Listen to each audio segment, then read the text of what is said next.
And I think the market kind of panicked a bit about that. I suspect it's overdone. If you read the fine print of their it's called the growth plan, the document that got released alongside his statements. There's stuff in there which indicates that come sort of November, there will be additional announcements about essentially what they call supply side reform, which I'm reading to mean, given they've already done the tax cuts, I'm reading to mean there will be deregulation. So they'll be trying to get rid of a lot of the EU bureaucracy that isn't really needed anymore. And certainly, I'm not sure it was needed before actually, but it isn't wanted, shall we say, by this government now that the country isn't in the EU. I think what maybe shocked the market was the new Chancellor's budget has gone down like a lead balloon, and it's taken the pound, the bond market, and the stock market with it. About $500 billion in UK losses alone, according to Bloomberg. And at one point, the Chancellor was getting blamed for a global rout in all sorts of markets, commodities, currencies. It was all getting a bit dramatic, in my words. But one person who seems to be not so concerned about this, in fact, he messaged us that he's thinking it's a buying opportunity, is Rob Marstrand from UK Independent Wealth. Rob, thanks for joining us. Hi, Nick. Well, yeah, on that buy opportunity, I would say not just quite yet. Just let it simmer for a little bit first. I'm going to read out the message that you wrote on our group chat with Nigel Farage and our publisher Paolo. Yep, markets are frisky, all right. Silly reaction if you ask me, but they're heavily conditioned to big statism by now. Let it settle for a bit and buy. At least that's my current feeling. Depends on what happens next. Got to get through winter first. So let's take that bit by bit. What actually happened in markets that caused this extraordinary rout? Because I mean, in the US market, we actually took out the June or July lows, which means we've got new lows year to date in what's been an extraordinary rout. Adjusted for inflation, it's the worst rout ever in a 60-40 US portfolio, by my back of the envelope calculations anyway. So what's going on out there that can make it so bad? Is it all the Chancellor's fault? Well, no, it's not the Chancellor's fault, although I think the Chancellor's announcements may have shocked the market a bit. Now, so let's focus on the UK first, and then I'll go on to some other factors. So, tail end of last week, early this week, what we've seen is stock markets around the world falling quite sharply.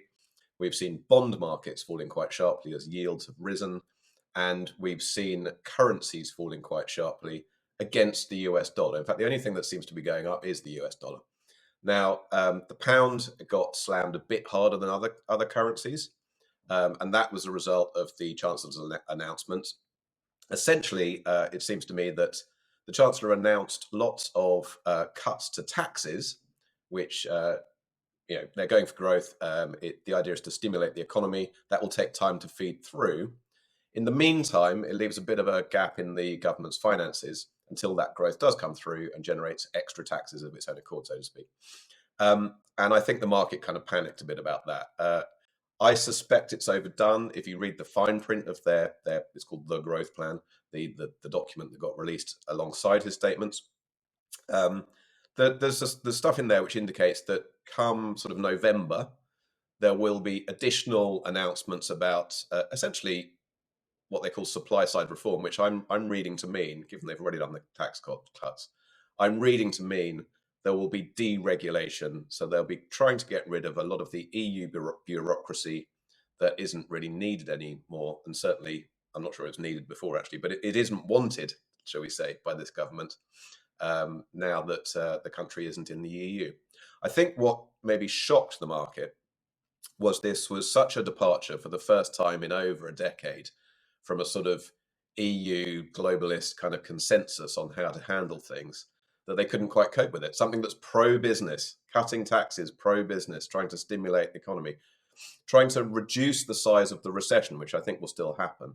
But that should be positive, certainly for stock markets. But the market, didn't see it that way in the short term. And it's the first time, I would say, in over 6 years since the Brexit referendum, it's the first time that a British government has genuinely made some major announcements that create clear blue water between the EU's sort of ever bigger bureaucracy and ever higher taxes and potential direction of the UK. The question is, can they pull it off, and will they be around long enough to see the fruit come from it? Just jumping to more globally, around the same time, on Wednesday last week, the Federal Reserve in the US raised interest rates by 0.75%. Following day, the Bank of England came in and raised interest rates. They were expected to raise rates by 0.75%, but they chose only to raise by 0.5%, which maybe surprised a lot of the market. And that was something that helped the pound to weaken, because higher interest rates tend to boost currencies. And on the other side of the world, Japan was busy trying to intervene in its own currency market to prop up the yen, which has been a very, very weak currency this year. And it's a major currency. It's a really important currency in the world for trade and investment. So there were lots of other factors. And don't forget, we had Mr. Putin announce during the week that he was conscripting a few 100,000 more people to throw into the meat grinder of Ukraine, which elevates the risks there. Lots of talk about tactical nuclear weapons and so forth. So it's not like there's a shortage of things to rattle people at the moment. That may be true, but the ruble's up 27%. So, if the chancellor gets a bit worried about the pound, they can just announce some conscription to try and get the pound moving back up again. It was a 5% crash at one point in the pound during the day, and it recovered a little bit to 37-year lows against the US dollar. You mentioned there that Japan, I'd also add Sweden and the pound, they're down about 20% year to date now, because of that really heavy plunge. Is that something you can blame the government for, or the central bank, or where would you apportion the blame between the two, and why?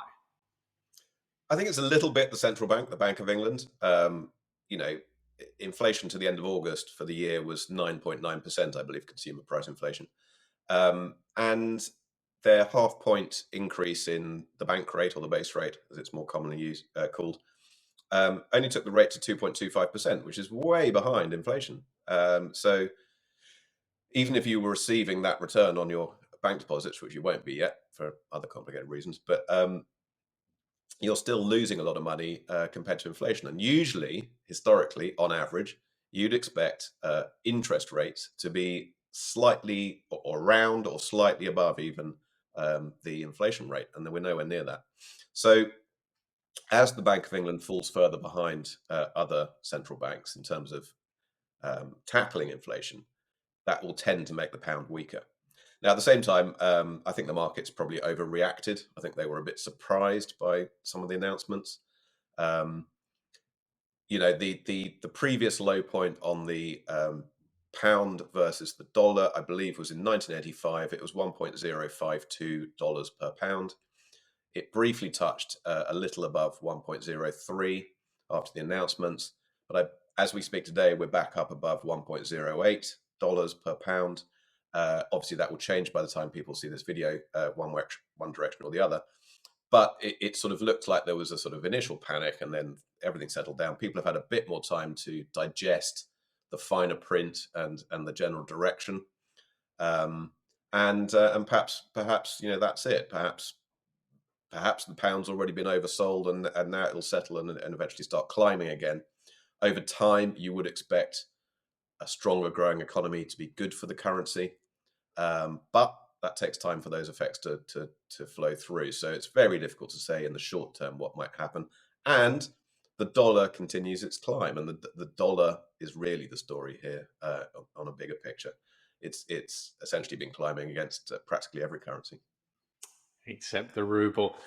There's this story that's playing out now in the UK bond market as well. Are you concerned about the UK government being able to fund itself, and is the pound's crash a reflection of that risk?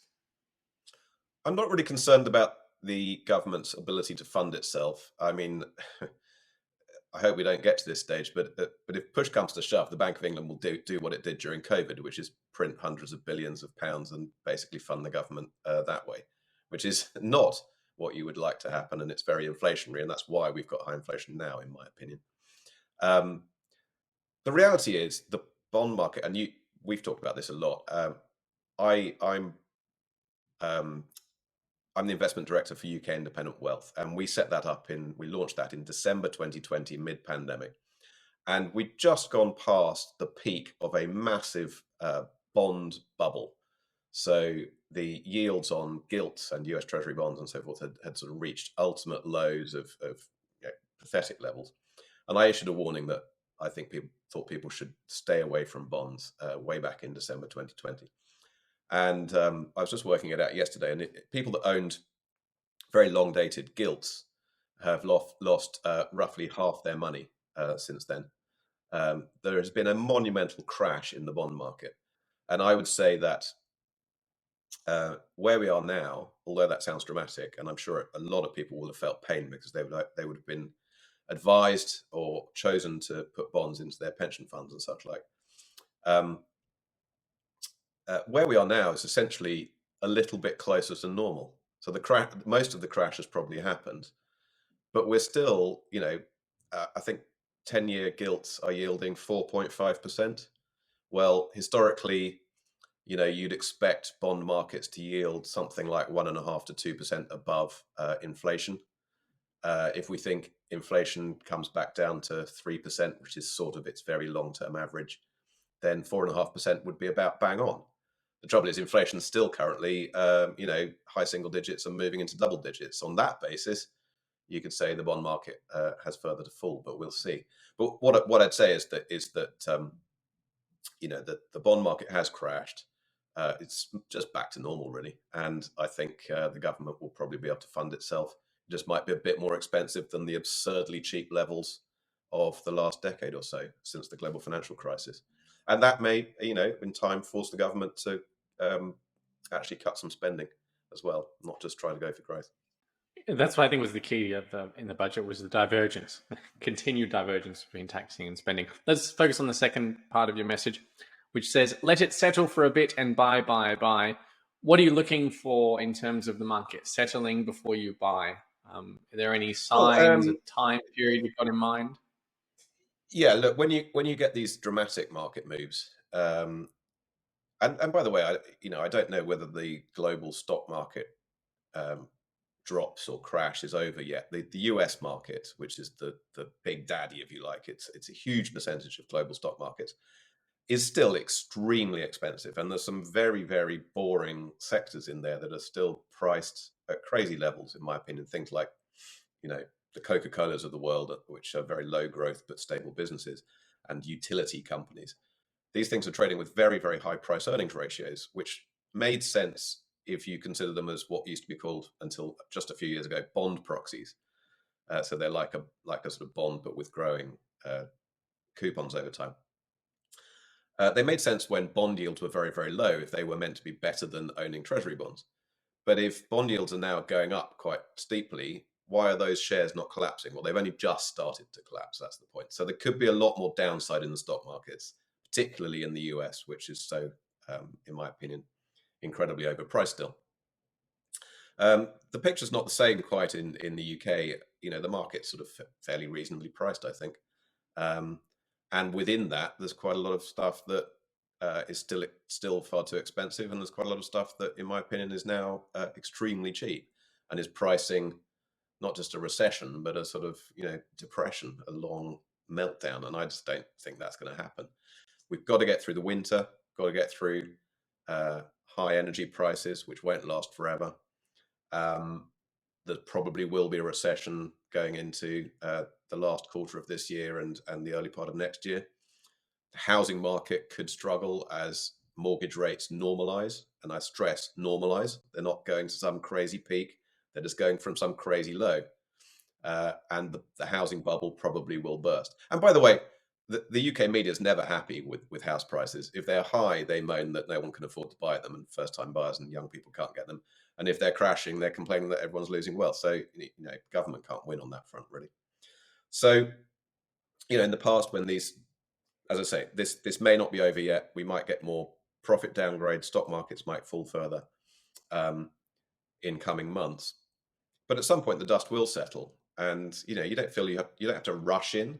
But if you've got some cash reserves, then you can go around and find the stuff that's been oversold. And there will be a lot of that. In fact, I'm already seeing a lot of that starting to pop up. But as I say, I think prices could go lower first. As for the pound, I suspect it's mostly done its falls now, but it seems a bit oversold. But we don't know. There could be some other news that sends it further down against the dollar. Certainly, time will tell. And the bond market, I think it'll continue to fall for a while as yields continue to rise a bit further, because this whole inflation story isn't over yet. When I asked you about the UK government's ability to fund itself, you said that should the worst come to worst, the Bank of England would just print the money and hand it over to the government. Well, one central bank that theoretically, at least, is not allowed to do that is the European Central Bank. And we've got a new government in Italy that is likely to also reduce taxes and increase spending dramatically. Are you getting worried about Italy trying to fund itself, especially over this coming winter and in light of the European Central Bank reducing its bond purchases? Or do you think there's going to be another ginormous back down like there was with Five Star and Lega? Well, of course, going back to the start of that, all the central banks claim that their quantitative easing, their printing money to buy bonds, is not funding government deficits. But that's just absurd. It's just because they funnel it through third parties doesn't mean they are ultimately propping up deficit spending governments, profligate deficit spending governments. Italy's interesting. Yeah, okay, so it's got a conservative or right-wing government. The media seem to be describing it as neo-fascist. To be honest, I haven't looked into this party closely enough. As far as I understand, that only a few years ago they barely had any votes, and now the prime minister is from that party that sort of barely existed, was barely on the radar. So I'll have to look into it further. But clearly, the EU has already been threatening Italy. I mean, I think wasn't there a threat? You'll know better than me about this, but wasn't there a threat from Ursula von der Leyen ahead of the election? Don't vote for these people because we're going to get upset with you, kind of thing. So that doesn't sound like the basis of a very, very good relationship between Italy and Brussels. So yeah, it'll be another source of tension. And I've been saying for years that I thought that the next leg of EU collapse could be just one big recession away. Well, guess what? We're going into that big recession at the moment. It's at the beginning, a leading edge, and could that cause some political changes, dramatic political changes that ultimately mean another country or two starts moving in the direction of getting out, as the UK did. Yeah, the key dynamic in that situation seems to be that in order to get European Central Bank support, Italy must comply with the EU's rules on its deficits and on its budget. And I think there's a COVID support. And don't forget the hundreds of billions of euros or whatever the figures are that they're giving to people as their COVID recovery funds or whatever. But you have to do what you're told, or you don't get the money, or you get threatened. And I believe there's a budget that needs to be passed before Meloni takes office. So it's all a bit bizarre. Rob, every headline I read is extremely bearish and pessimistic. I'm having trouble keeping up with the growing and already extremely long list of crises and potential crises and things that are going wrong. And it's not even winter yet. Do you ever recall a period in financial markets where the news was just such a barrage of things that were going wrong or could go wrong imminently? Well, yeah, I think clearly the global financial crisis was like that. I mean, maybe the broader public didn't become aware of it really until 2008, but I was certainly aware of it by early 2007, when I think the first big signal to me, well, the first big signal was probably 2006, because there were certain people in the banking world making far too much money. And when investment bankers make far too much money in their trading books, you know that something fishy is going on. It's just the way of the world. It's something I learned during my time in that industry. Sudden explosion in profits means probably something fishy going on. 2007, the first bank, I think it was HSBC, announced $2 billion of losses in their US mortgage business. And that was the first sign it was about to go horribly wrong. Jumping forward to late 2008, when Lehman Brothers went under, the big American investment bank, and early 2009, when the stock market in about March reached its bottom. It was bad news, bad news, bad news every day, and it went on for years because everyone was worried about would the banks fold and how much money would we have to print to prop things up, and how low would interest rates go to stop us going into a new Great Depression and all the rest of it. So it I'd actually say that was worse. Well, assuming that we don't end up in a nuclear war, which of course would be catastrophic. But a nuclear war is so extreme, and there's so little we can do about it that frankly, it's not even worth worrying about. Let other people worry about it. One of the things I'm currently mystified by is the fact that supposedly, I keep getting told, the banks are much better capitalized than they were going into the financial crisis, and therefore the same risk to banks is not likely to play out. But my understanding is that the better capitalized banks, that capital consists of the government bonds that's crashed at a record pace. So I just don't understand why banks were more in trouble back then than they are now, given the capital that they rely on is the thing that's crashing right now. Well, I mean, I do think they are a lot safer than they were back then. I mean, there were quite a lot of banks, including the one I work for, actually, that were kind of leveraged 50 times over, ish. Actually, more because there was sort of hidden assets in many cases. So that means that their size of their assets was 50-ish times, or sometimes more, their capital cushion. Now, the the odd thing is banks. Despite what everyone might think, banks actually don't need any capital to keep functioning. They can function when they're technically insolvent and have negative capital even. It's just a rule that's put in place to contain their behavior. So it's to stop them lending unlimited amounts of money. They say you can't lend more than a certain amount in relation to your equity capital, and also to stop them getting involved in things like speculating on housing markets, which would create all sorts of massive bubbles and busts, even more than we have already. Um, but I do think the banks are in better shape. I mean, that sort of leverage has come down from that 50-ish times, let's say, to 20 or 15. So it's way different to where it was. They've got much fatter capital cushions. Um, and also they don't speculate in the same way that they used to on stock markets and bond markets and so forth. That's been reined in significantly in the investment banks. But that doesn't mean we don't have other problems. The new problems we have is both public and private debt levels are excruciatingly high, much higher than they were going into the global financial crisis. So whether it's huge household mortgages, whether it's over leveraged companies which have taken on too much debt, often just for financial engineering to buy back their own shares, whether it's governments who have been running deficits for so long that their debts are through the roof. All of these groups struggle heavily in a higher interest rate world because suddenly at some point they have to refinance that debt, comes due, the end of their agreement comes along, or their bonds mature and they have to borrow more, or they need to borrow more to stay above water to maintain their lifestyle. If households have a lifestyle which may be beyond their means. Governments definitely have a lifestyle, if you like, that's beyond their means, and a lot of things to spend money on. So that's when the problem comes, because the interest bills will rocket, and that's where you could. I suppose this would be the big caveat to the buy kind of idea. You could get this sort of negative spiral of debt, where as interest expenses go up, it drags everything down further and further.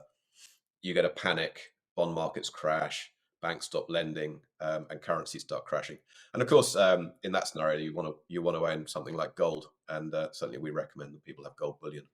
Given that we can't afford high interest rates, I would say high enough interest rates to bring down inflation, don't we need a financial crisis as soon as possible in order to give central bankers an excuse to lower interest rates again?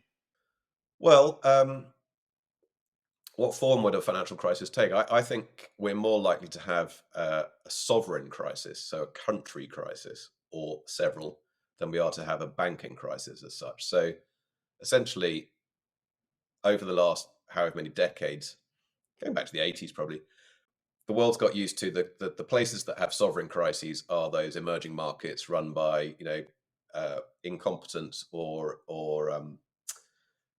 what's the word, incompetent or pedagogical type leaders who just do the populist simple thing in the short term and then drive their countries into the ground.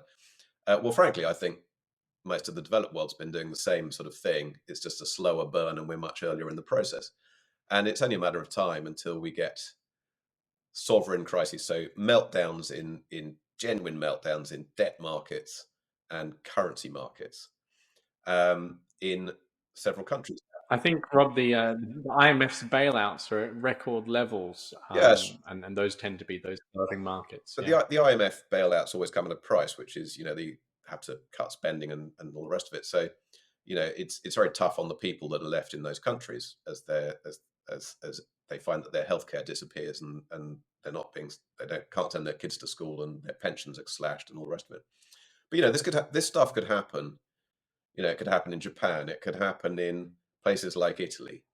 And people say, oh, but these countries can't default on their debt because they can always just print more money. Well, you could get a major country like Italy, let's say, in the future, leave the euro, return to their local currency, the lira in the case of Italy, devalue the currency, and then say, well, we're going to pay our debt back, but you're getting it back in that thing that's worth a lot less. That, to me, is a debt default. It's also a currency crisis. This might happen. And you mentioned the IMF, but the IMF ultimately is something that's sort of owned and controlled by the USA and some other countries. When we had the bank crisis, the countries bailed out the banks. If all the countries get into trouble, who bails out the countries? Are we going to? The central banks do. Yeah, but how do they do that? I mean, ultimately, what are they going to do? Just print a ton of money again? Well, that can make the problem worse. And it leads us to the inflation Yeah. situation that we've got now. There's just too many disasters unfolding at the same time for me to keep track of. Rob, I've taken up lots of your time trying to get to the bottom of some of them. But don't lose hope. I don't think we have to be purely negative. Look, this agenda for growth from the government is something new. It's very early. We'll see what else they come up with in coming months. They've talked about coming up with deregulation plans and maybe even some cost cutting within the government bureaucracy. But it's probably the most positive thing I've seen from a British government for, decades, really. Probably. It's really going for growth. It's really trying to break the mold and send the country in a new direction. So it's not all bad news. But of course, there are some big risks, both within the UK, but also around the world at the moment. And just people have to be cautious. Sorry, I couldn't let you wrap it up on a purely negative note. I'm going to take us right back. Actually, depending on who you are, you'll consider this a positive note. But I was reading about how the Germans managed to end their Weimar hyperinflation, how they brought inflation back down and what the consequences were. And one of the key parts of the reform was that because the central bank was no longer willing to finance the government didn't have enough money to pay the wages of its staff. And I think it was the week before Christmas, they didn't make payroll and they had to wait a week for enough tax revenue to come in to make payroll. And that's when everybody suddenly realized that, heck, the central bank really is not going to continue printing the money that the government needs, and therefore this inflation is over. And that was the moment everything changed. So I'd like to suggest that reform. I mean, I've gone from conscription to letting the federal government's payroll lapse, but I know one of those I would say is a positive.